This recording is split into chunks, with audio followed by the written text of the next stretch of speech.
I just want to show you this because I've taken quite a lot of ribbing from people about this, because I always carry this with me and connect this end to the DB. And people said to me, oh, why don't you just leave this end at the DB and then just, you know, wind it out like that. But the thing is that that twists, and if you've got your crocodile clip on that, it just twists and gets all tangled up. It's not going to just twirl, around. And anyway, that is not long enough to reach usually. I mean, it will reach from the main earthing terminal here. So if I try, I'll show you just how much of an epic fail it will be.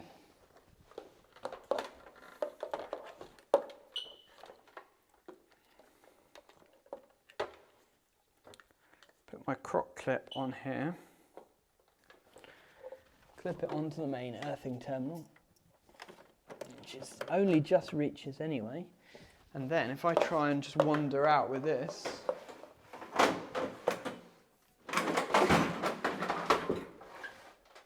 doesn't work, see? Maybe it's my reel that's no good or something, I don't know. I mean, what I could do, I can try this. If I use an extension piece, if I piggyback off that, and then I put my croc clip on my normal fluke earth lead, and then I clamp that on to the main earth terminal, and then I try that. See, it still gets stuck. It just, you know, I can pull it out like that, but then it's getting all twisted up, look, you see? It's not great.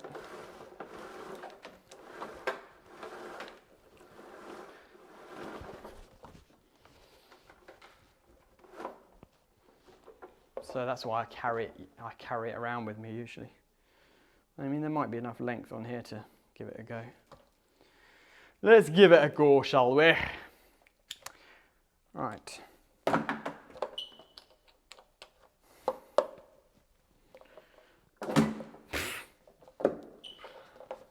Okay, so switch, but that's not going to be nothing there because it's a plastic surface box. Bonding first. I'll just disconnect the bonding conductors at this end. Quite a high reading here, so always metal lights are just like, it's just always the same. Oh yeah, there's no CPC on there at all. We've got a reading of like 9 ohms. Okay, there is one on this side. Right, okay. So there is one on this side, but the lamp holder on the other side has its own separate earth terminal. And somehow the resistance through the casing of the fitting is actually quite high. So yeah, the bare metal of the fitting is actually fairly good, 1.3 ohms. So these lights as well, they always get loads of dead flies in. Horrible. Anyway, that's acceptable. See if they've done the other one as well. Oh, it's a bit. How do you get that to stay in? Oh, that could so easily fall out. That's dodgy, actually. I don't know why that's so loose. Just don't want a piece of glass dropping down on someone's head, really. The trouble is that you can almost guarantee if I take this fitting down, that above there's going to be connector blocks, chocolate blocks or whatever you call them, just stuffed up in the ceiling. If there is a proper junction box, I will be amazed, but I'm very doubtful of that.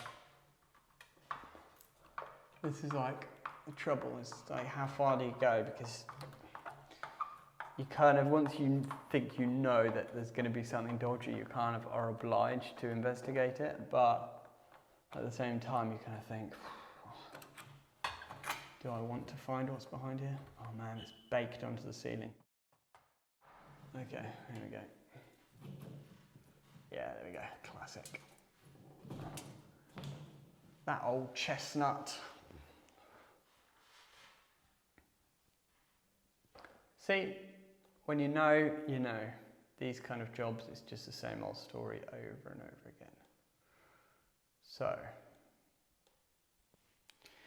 take a picture, add it to the list.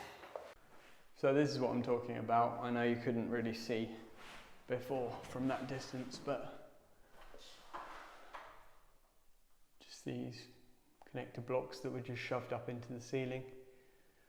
And, you know, not ideal, but that's the way most light fittings have been put up in these kind of properties. Let me know in the comments, what would you code that? For me, it's a C3. Right, so this socket doesn't have a CPC, but if you look in the side there, I think that it's actually not in service anymore. I think probably it was wired off a plug top and clipped around to one of the other sockets, and actually if we take the cover off, there won't be any cabling in here. So I'm just going to take the cover off and have a look, but I've got a feeling it could have even been, actually no, it looks like they probably put it in so that it was next to the bed head, which would make sense rather than the locations that they've got for the sockets at the moment. Yeah, there we go, there's nothing in there, look. So I'll just take that off the wall.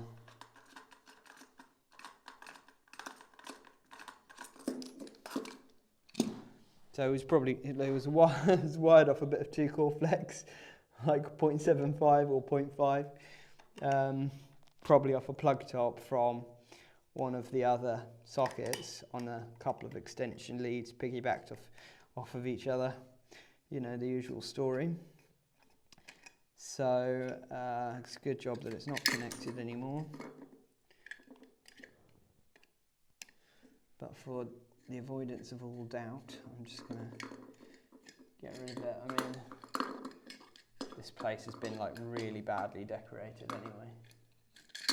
If you look at that, they've missed huge patches on the paintwork, like the decorating. They've literally gone over with it with a roller once, just a white roller, and it's yellow paint underneath. So I have no guilt about leaving something like that on the wall because they need to redecorate this place anyway. But that's the advantage of doing R2 testing, you see, with the long wander lead. And I have to say to you guys, if any of you are doing EICRs and you've not got a long wander lead, just get one, because I've literally, in about 20 minutes, I've been able to run around the whole house and check every bit of exposed metalwork there is. So I've checked all the pendants, I've just whipped the covers off, dabbed my tester on, checked all the pendants. And by doing that, I found my highest reading, which was this one. So I can do my R1 and R2 test there. That was 1.21 I got at that light, and you can see that it's the end of the line because it's only got one feed into it, there's no feed out. So that's great, and also it means that if there are any points that are not connected or that don't have a CPC, you will find them.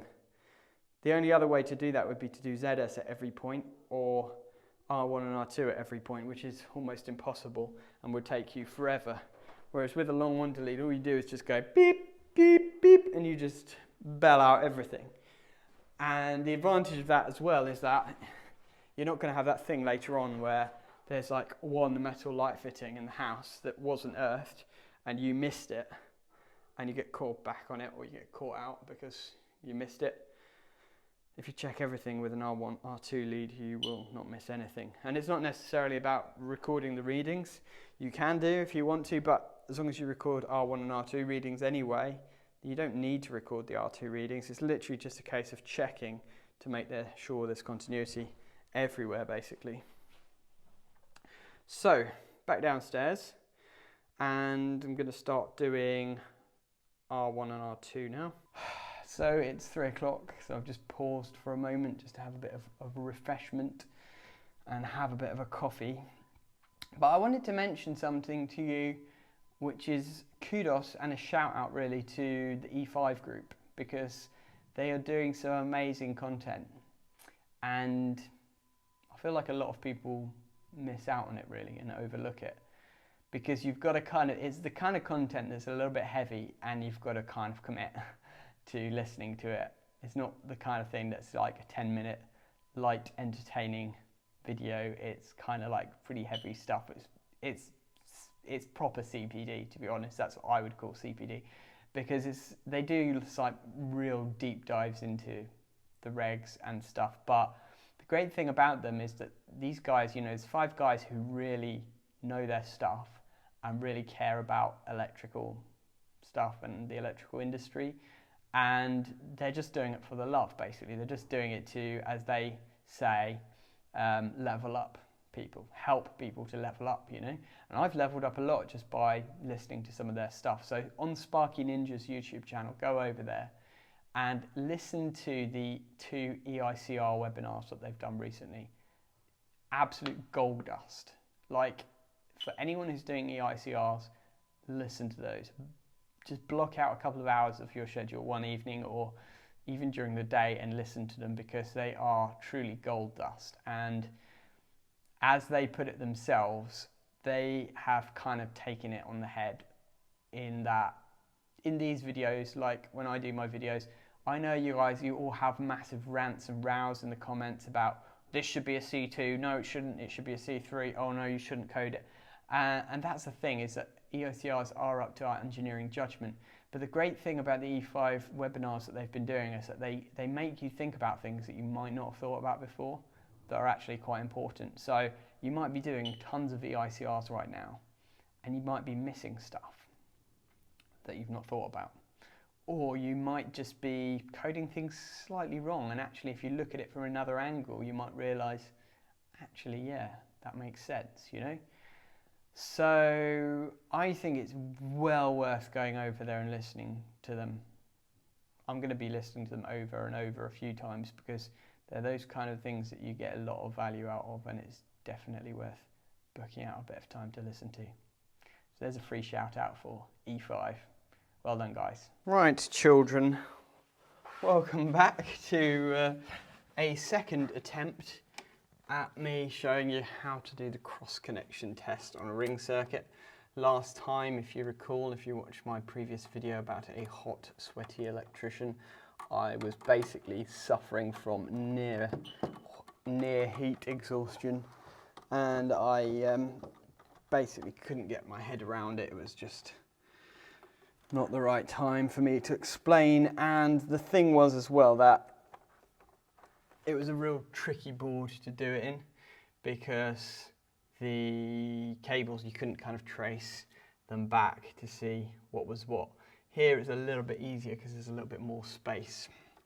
So what we're going to do is we're going to disconnect our line conductors from the circuit breaker,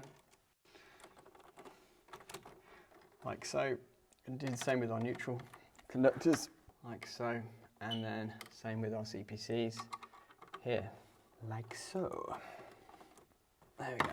Right, so if we give these a little jiggle around,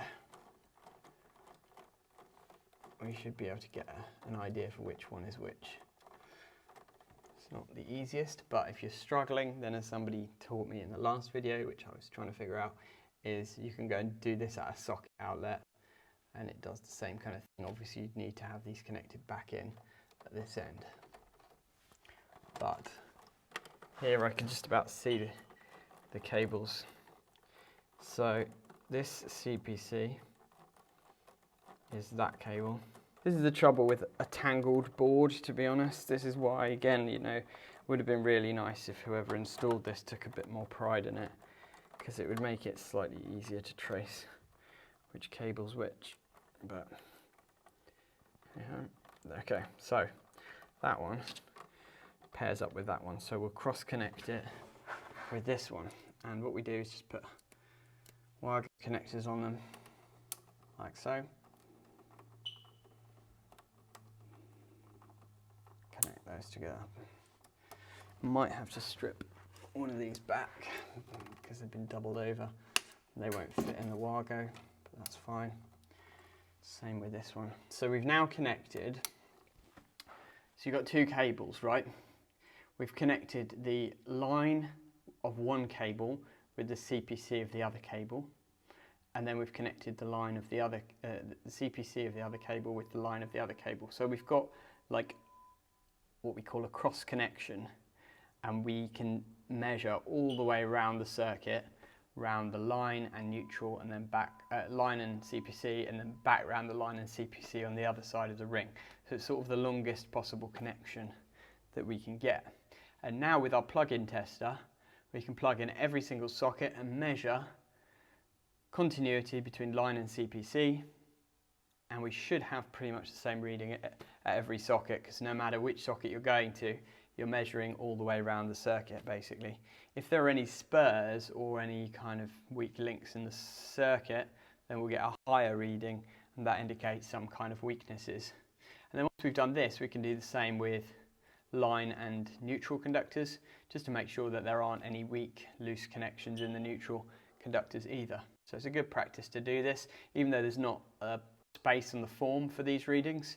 It's just a good practice to do it. Obviously this reading will give us R1 and R2, so we can write that down, but R1, Rn there's no space on the form for that. And obviously we'll record our end-to-end readings as well. In fact, probably best to do the end-to-end first, because otherwise if there's no end-to-end continuity, we don't realise, then it's going to give us funny readings. So I'll do that now. So always remember to null out your leads, and apparently this is the best way to do it, because if you did it like on the top, you're measuring just through the spring here, whereas this piece is directly connected to the connections there, so it's a more reliable reading apparently. That's nulled out, so now we'll do end-to-end first on our line conductors. 0.18. This is the general socket circuits. 0.29. And this should be, the neutrals should be pretty much the same as the line. 0.18. Yes, that's good. Nice readings actually, for once. So now we'll get my Wagos and put them back on the connections. Just make sure we got the right one again. So bearing in mind that we've got 0.18 for end-to-end on the line and neutral conductors, and 0.3 on the CPC conductors, let me know in the comments what reading we can expect to read with our plug-in tester at each and every socket outlet. So this is my plug-in tester that I'm going to use, and I'm going to go round and just test all the sockets now. So this first socket that I'm testing out, I've got 1.14, which seems a little bit high to me. The trouble with this is it's not an exact science, because actually often you've got quite a bit of resistance across the switch within the socket.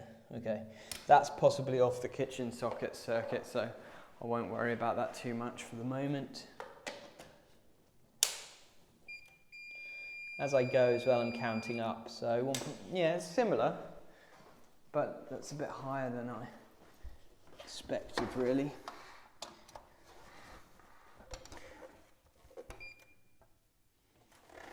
Help if I switched it on, wouldn't it? See, that's more like what I was expecting. So it could be that that is the main socket, and then they've spurred off for this one, which is probably the case. So let's go around and see all the others. Let's check this one. Okay, that's on the kitchen circuit as well, probably. So actually there's only those, what was it, 1, 2, 3 sockets downstairs, and then the rest will be upstairs. Tell you what, it's quite good exercise doing EICRs, because you're just running up and down stairs quite a lot. Okay, that is very low, 0.16. That's lower than I would expect. Let's try this one. Right, so that one might be off the kitchen circuit. Oh, this is all good fun. This one, probably off the kitchen as well, I would imagine. Yeah, because it's back to back with the other one. Let's try this one. This one probably off the downstairs circuit. Yeah, no, 0.17. Okay. And then we've got this one, which is 2.19. So quite low. There's one more here, but low is good. Okay, and that's probably off the kitchen circuit again. So it's all a bit confusing. So what I'm going to do is turn the switches off in the sockets that have tested out okay, so that I can remember which one's which, basically. And then the ones that are switched on, I know that I still need to test, because otherwise it can get a bit confusing, really. Yeah, okay. That one's still needed. So actually up here, there's only 3 sockets up here off that ring as well. Let me check this, because there is a socket in here and there's this shower isolator, which could be off that ring circuit as well. No, that's probably off the central heating circuit, that one. So we'll swap out to the kitchen socket circuit now and see what reading we get on that. While we're at it on this, we will do the R1 and RN readings as well, just to see what we've got there. So, and then we change our setting on our tester to measure line to neutral, and we should have slightly lower readings on this because the resistance of the neutral conductor, oh wow, it's quite high actually. Yeah, we've got very high readings, so I think that's just the resistance of this socket is not good. So I think I might just replace that socket. But you can see the benefit of doing this, can't you? It's really kind of, yeah, see, that's fine, 0.5, absolutely fine. But the neutral on that other one was really high resistance. Yeah, see, that's fine as well. So definitely advantageous to do these tests, because you do come up with things that you would never come across if you were just doing earth loop impedance, for example, or if you were just doing only your R2 testing or something for your earth continuity. See, that's fine. The good thing is with stuff like this is that I've got an agreement with the agency that actually anything that costs under a certain amount to rectify, I can just do it on the spot, so that it avoids me having to issue an unsatisfactory EICR. So in this case, what I'll do is just change that single socket, and then it's fine, you know, and don't necessarily have to fail it just for that. So this is where it's handy just having a little box of consumables in the van, like single sockets, double sockets, light switches, things like that, that are just often go wrong, and you can quickly, easily swap out. See that connections are, they seem okay, but something obviously within the actual socket itself is giving a high resistance joint, so we can just swap that out. Simple and easy job, but makes it safe right away.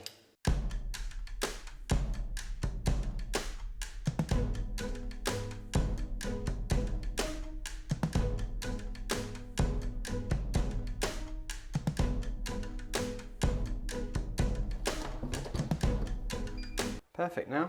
So it was literally just the contacts within this socket which were dodgy. So I just want to show you this, right? So I've linked out live and CPC in the board, and I did my R1 and R2 test here, which is the furthest point. But I got like 3.5 ohms, which seemed a bit high to me. So I pushed the switch a little bit, sort of jiggled it around. And then the reading dropped to like 1.5 ohms, and then went up again, and then went down again. And basically it's a high resistance on the switch. These old switches, just really gammy and high resistance within it. So I'm just going to change it for a new switch. But again, it's just a classic example of how, like, just because it works doesn't mean it's safe, because actually it's creating high resistance, which can be a problem in the event of a fault. Right, we have the usual kitchen downlight situation. Search for the junction box, find the junction box, and find the CPC. They've cut them all off, haven't they? So that's helpful. So this is a right mess. It's weird because they've got two different neutral terminals that don't seem to be linked together. Then two lives, obviously one's the line, permanent live, and then one's the switch line. But it's kind of weird how they've done this. Not quite sure what's going on really. And then this downlight is actually not connected into this junction box at all, which is very surreal. The thing is that the lights in the living room have got CPCs. These ones, they've just cut them off at the light fittings. There are 1, 2, 3, 4, 5 downlights in here. The ones that I've checked 3 so far. All of them have just got the CPCs cut off at them. But they are class 2 fittings, to be fair, so they don't really need, see, you've got the double insulated symbol on there, they don't really need it.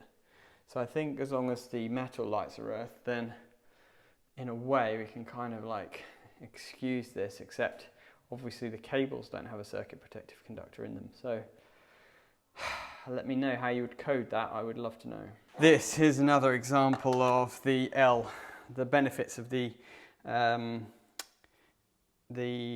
cross connection LN test. So that side of the socket is quite low, that's quite good. This side of the socket, much higher. See, if we mess around with the switch, it gets a little bit better, but it's not great really. So there's obviously a problem in the switch somewhere. So I'm just going to change this socket.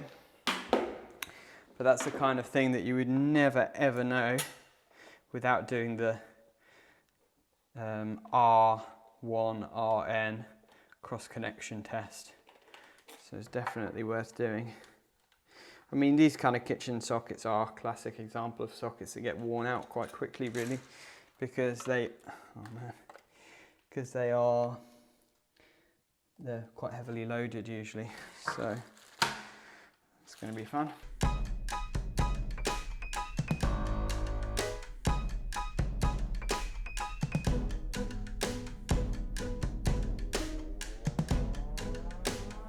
Right, so I've now changed that, and hey, we've got a better reading, so that's what we're looking for. Still slightly higher on that side for some reason. There we go.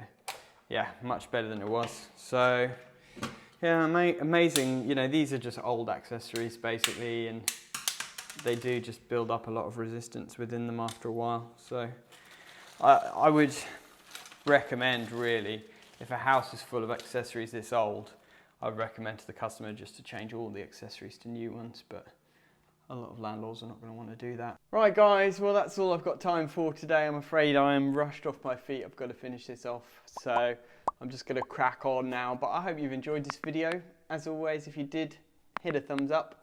Don't forget to subscribe to the channel, because I do post regular videos here. And if you hit the notification bell, then you won't miss out on future videos.